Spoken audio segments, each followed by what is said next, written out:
Somewhere in the back of our collective memory, there exists a perfect, pristine image. It's an image planted by vintage documentaries and 19th century explorer novels.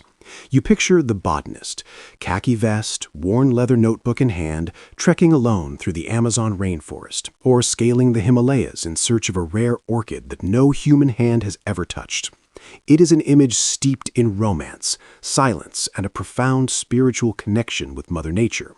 We believe that the moment we receive our degree in botany, we are signing up for a life of smelling flowers and listening to the wind in the trees, far away from the digital noise and the suffocating smog of the city. We believe it is an escape. But let's wake up now. We are in late 2025, standing on the precipice of 2026. The world we inhabit today does not trade in romance, it trades in data, quarterly returns, and efficiency. When you walk out of those university gates clutching that diploma, the forest will not be there to embrace you. Instead, you will be greeted by a ferocious, volatile job market and a global inflation crisis that has turned the cost of living into a daily nightmare.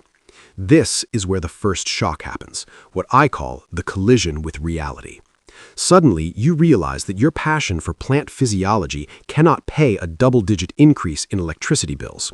You discover that your knowledge of the Latin names for oak trees means absolutely nothing to a landlord demanding rent on the first of the month. The question we must ask now, with brutal transparency, is not what will you study, but how will you survive? Is a career in botany in 2026 a financial death sentence, or is it a hidden golden ticket that only the few can see? To understand the answer, we have to step back and dissect what has happened to this profession. Historically, botany was a descriptive science. It was about collection and classification. But as we entered the new millennium, and specifically in the last 5 years of the AI and biotech revolution, a great schism occurred. Botany split into two paths that rarely cross: the classical field path and the technological lab path.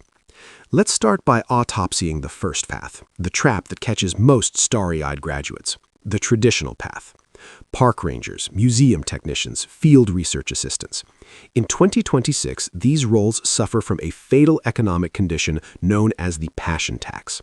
Employers, whether government bodies or nonprofits, know that you love your work. They know you will trudge through mud, rain, and heat because you love nature.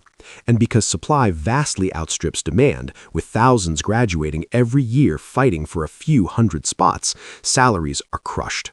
At this level, we are talking about wages hovering between $18 to $24 an hour at best. These are often seasonal contracts with no stability and zero health insurance. You are not a scientist in the modern sense here. You are a human data collector, easily replaceable. It is a painful reality, but it must be said. Too many young people waste their prime earning years jumping from one temporary contract to another, hoping for tenure that may never come, while the savings are eaten away by inflation. Then we move to Tier 2, the illusion of safety, the academic and government sector. Getting a master's or PhD to work in universities or federal agencies. Yes, the pay is better, perhaps $60,000 to $80,000 a year. Does that number sound good? Not in the economy of 2026. In the major metropolitan hubs where most research centers are located, that sum barely scrapes the bottom of the middle class. But the bigger problem isn't just the salary, it is the bureaucratic quicksand. In this tier, you will spend half your life not studying plants, but writing grant proposals, begging committees to believe your research is worth funding. Competition for grants has become a war of attrition as government budgets for basic science shrink. You will find yourself drowning in paperwork, academic politics, and mandatory teaching hours. You might go months without touching a single leaf. It is a path that offers relative safety, but it slowly kills creativity and rarely provides the financial freedom that justifies the decade of study required to get there. So, is the picture entirely black? Should we burn our degrees and go learn coding or marketing? The answer is no, but there is one condition. You must shatter the old image of the botanist in your mind and replace it with the image of the new engineer of life. Let's talk about where the real money is and where the future lives. Tier 3, the private sector fused with biotech and agtech. Here, the rules change completely. In 2026, the world faces existential crises, extreme climate change, desertification eating up arable land, and a population explosion demanding more food from fewer resources. Major corporations are not looking for someone to describe the problem, they're looking for someone to fix it. And whoever holds the solution holds the blank check.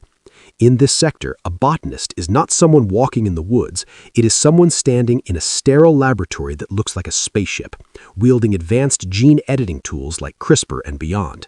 Salaries here start, I repeat, start at $95,000 and easily surpass $150,000 for mid-level experience. Why? Because here you are not growing a plant, you are designing a product. Let's visualize the most in-demand roles in this sector right now. First, the vertical farming specialist. Cities are overcrowding, space is shrinking, and the future is farming inside sealed skyscrapers where every photon of light, every molecule of air and water is controlled. These systems are incredibly complex. They need a botanist who understands how to trick a plant into growing 3 times faster with better flavor. Tech companies pay Silicon Valley salaries for this because the success of one harvest means millions in profit. Second, the climate resilience architect. Major food conglomerates, coffee, cocoa, cotton, are living in sheer terror that their crops will go extinct due to heat and drought. They're hiring botanists to engineer super strains that can survive in near-desert conditions or saltwater. If you can save a global wheat crop from collapsing, your salary isn't just a number, it includes stock options and profit sharing. You are the guardian of human food security. Third, and this is the most controversial yet lucrative field, pharmaceutical botany and the legalized cannabis industry. With legalization spreading across Europe, North America, and parts of Asia in 2026, cannabis has transitioned from the black market to a precision medical industry. The demand is insane for tissue culture experts who can clone thousands of genetically identical disease-free plants. A master grower in a licensed medical facility commands a salary that rivals a surgeon. We are talking about exact science, complex chemistry, and strict environmental control. The financial return is massive. But to reach this golden tier, there is a price to pay. That price is upskilling. A bachelor's degree in botany alone in 2026 is like owning a Nokia brick phone in the era of smartphones. It works, but it doesn't do much.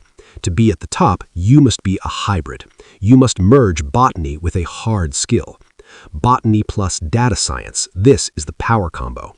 Being able to analyze plant genomes using Python or R, understanding the algorithms that predict fungal outbreaks.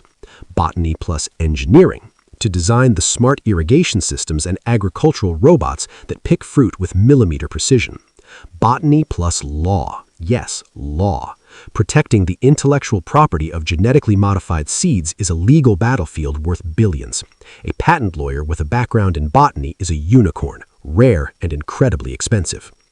Let's also be realistic about geography. Opportunity is not distributed equally. In 2026, you cannot expect a high salary living in a small, isolated rural town. The money is concentrated in agtech hubs, places like California, the Netherlands, Singapore, and emerging centers in the Middle East that are investing billions in desert technology. Being willing to relocate is part of the tax of success in this field. So, what is the final verdict of this journey? Do I recommend studying botany? If you think it's just a walk in the park, stay away. You will end up in debt, frustrated, working a job that has nothing to do with your degree. But if you view plants not just as pretty green things, but as complex biological machines that can be engineered to solve humanity's problems, if you are ready to be a scientist, a coder, and an engineer all at once, then the gates are open wide. We are living in the age of green gold. Humanity doesn't need more social media apps or video games. Humanity needs to eat. It needs to breathe. It needs medicine. And it needs to fix what we broke in the climate. Whoever holds the keys to the plant kingdom holds the keys to survival. The future does not belong to those who observe. It belongs to those who dare to modify, improve, and innovate. The decision is now yours. Either stay stuck in the romance of the past and wither away with the traditional roles, or adapt, evolve, and bloom in the new reality of 2026. Remember, In nature, as in the job market, survival is not for the strongest, but for the most adaptable.